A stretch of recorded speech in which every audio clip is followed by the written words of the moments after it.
Picture this. It's December. You're up late watching holiday movies. Families crashing on every surface. You've lost your pillow to a nephew. And suddenly it's 2 a.m.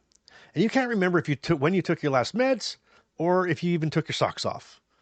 If you ever tried to get decent sleep during the holidays, you know it can feel like competing in the Sleep Olympics with all the judges rooting for insomnia. But today, I'm going to give you some hacks on how to get that sleep and get it good. And stick around to the end because I've got a bonus sleep hack that's so weird, even Carmen laughed out loud when I tried it. And trust me, you don't want to miss this. Welcome to Living with Parkinsons. The good, the bad, and the reality. Real talk, real life, real community with Bryce Perry. Let's begin. Hey, I'm Bryce, and this is Living with Parkinsons, the good, the bad, and the reality. And you're watching part 2 of our Surviving the Holidays series with Parkinsons. If you're new, hit subscribe so you don't miss any of the good stuff. And check out part 1, our holiday food episode, for more Who Knew moments. Who knew moments? Well, today is all about sleep, how to protect it, how to fix it, and how to laugh about the disasters along the way.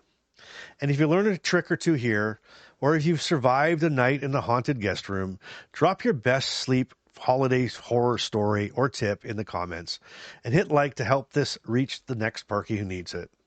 Well, let's tuck in and get ready. All right, here is number 1, the great bedtime boundary battle. You know, I used to think skipping a little sleep was no big deal until Parkinson showed me just how quickly a late night can turn into 3 days of brain fog and freezing. There was one Christmas where everyone insisted on opening gifts at midnight. I was already halfway through my REM cycle, but I stayed up to be polite and play along. The end result? I missed my morning meds, I froze at breakfast, and my only Christmas memory was drooling on the couch during Jingle Bell Rock. Not a fun Christmas. So here's the trick. I now text the family before the holidays. Bryce's bedtime is 10:15. Dessert at 9:45 or I'm taking it to go. People used to tease me. Now, they race to get me to the door, right? Less chance of me napping on their love seat. And less chance of me having to keep me overnight.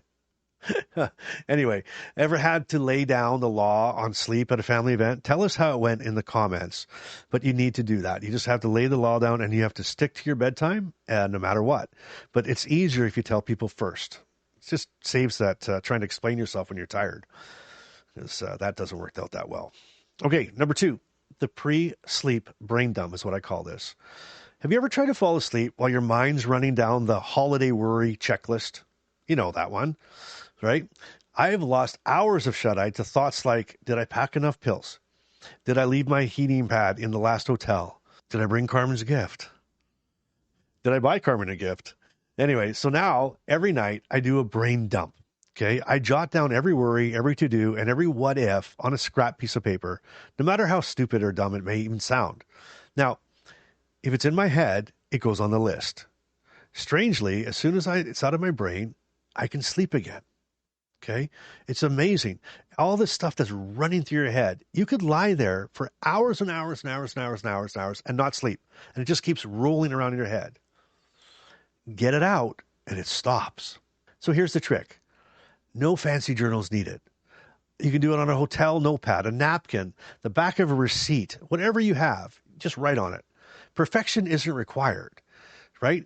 Because usually it's a bunch of nonsense anyway, things that you're thinking about. So I don't want to make it fancy.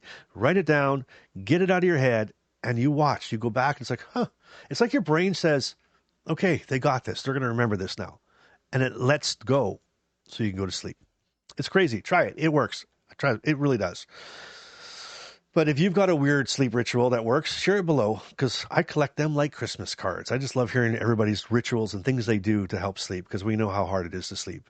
That's why we have the 3 a.m. club and the inner circle. It's wild. Anyway, number 3, surviving the guest room gauntlet. Now, let's talk about guest rooms. Okay? If you have to travel for the holidays, guest rooms can be a nemesis. One year I was put in a laundry room, like on a futon, with a blinking Wi-Fi router, from it was like 2002 or something like that. And this thing would blink so much, it would light up like I was on the Star Trek Enterprise or whatever it's called, the Enterprise. The whole room, there's like this blue light would blink and the whole room would be blue. And then all of a sudden, I don't know if somebody was like downloading something, but then this orange light would come on. Now I had like blue and orange everywhere. It was crazy. It was like I never. Oh, it was wild. I didn't know what to do. I actually put a sock over the light one night. I tried to put a sock around it, and I slept on 3 towels. It was crazy. It was like I was camping indoors. It was nuts. Now, I've got some tricks for you. Ready? If you're traveling or going somewhere, you need to pack a sleep survival kit, right? Your pillow, a heat pack. And here's a good one. Painter's tape. Painter's tape. You know that green stuff? That painter's tape? It's perfect for blinking lights and stuff. So whoever's room you're in, you can put that on all the blinking lights really quickly. It just goes on, easy to rip. Don't need scissors. Put it on, and it just pulls right off. And it actually blocks the light. So that is a power tip for you. Who knew, right? Never thought of that one. But anyway, painter's tape. Carry it with you everywhere you go, right? And so pack a bag and get everything ready. Call it like your fortress of sleeptitude, right? I would call it like insurance against bad backs and bad moods, but that's the trick. So that's one trick. The other trick is this: claim your room early. Okay. And what do I mean by that? Adjust the environment and don't be shy about making it yours. So no matter where you are, if you're in a guest room, don't just put your suitcases down and come back at like midnight and then try to get comfortable in your room. Go there early, set the scene, get your pillow in place, see what you're going to need, get things in order, get where your meds are going to go beside the bed, get out your painter's tape and cover all the lights that are going to blink at you all night long. The more prepared you are, the better you're going to sleep. Crazy, but true. Just, it'd be hilarious to see the pictures in the morning. If someone takes a picture of what the room looks like when you're sleeping, that would be awesomely funny. Or when I am with all this green painter's tape. But anyway, how about that? If you think that's crazy, drop your funniest guest room hack below, because these hacks are wild, but they work. All right, number 4, med timing and the midnight shuffle. Now, I have lost count of how many times I've forgotten my nighttime meds in holiday chaos. Once I tried to hold out till the end of the party, I was thought, okay, no, I can make it. Because I had left them up in the room. So I'm like, oh, it's okay. They're almost done. They're only going to sing one more Christmas carol, and then I'll get up there and I'll take my meds. But I'm telling you what, I missed them. Okay. And the next morning, I felt like a Christmas ornament, like shiny on the outside and hollow on the inside. So here's a hack. Set 2 alarms. One at your normal time that you're supposed to take your next med, and one 15 minutes earlier. Okay. And that way, if you're outside or you're at someone's home and you take your meds, you can take them wherever you are. Keep them in a pocket with you as well. Don't keep them in your purse if you're, in your purse or in your bag or up in the room. Always have some in your pocket. So when that alarm goes off, no matter where you are, give you right in the middle of the family portrait for Christmas. It's like, excuse me 1 minute. I'm going to take my meds. And just do that. And if when that first alarm goes off, you got a 15-minute buffer, but do not let that second one go by. Just excuse yourself. It takes 2 seconds to take your pills, take them, and then get right back into it. Trust me, your body and your brain will thank me. Your body will be like in the morning, like, thank you, Bryce, thank you, Bryce, thank you, Bryce. Anyway, so yeah, wherever you are, take them. And there's no shame in it whatsoever, right? Excuse yourself early, bring your meds everywhere you go, and just get it done on cue. Okay, number 5. I call this one caffeine and booze, the not so silent night. Now, if you watch part 1, we already tackled the holiday booze. But here's the sleep angle. Caffeine after 2 p.m. or a nightcap after 8 or 9 p.m. is like inviting the Grinch to your dreams. Last year, one late espresso, and I was wide awake counting ceiling tiles until 5 a.m. So here's my rule. This is my trick, and I live by it. Caffeine before lunch, right? And alcohol never within 2 hours of bedtime. And when in doubt, I fake it with a herbal tea or a fizzy water. Nobody questions the festive mug. There you go. You got your own sneaky sleep saboteur? Warn the rest of us in the comments. That would be hilarious. Number 6, I call this one the power nap rescue.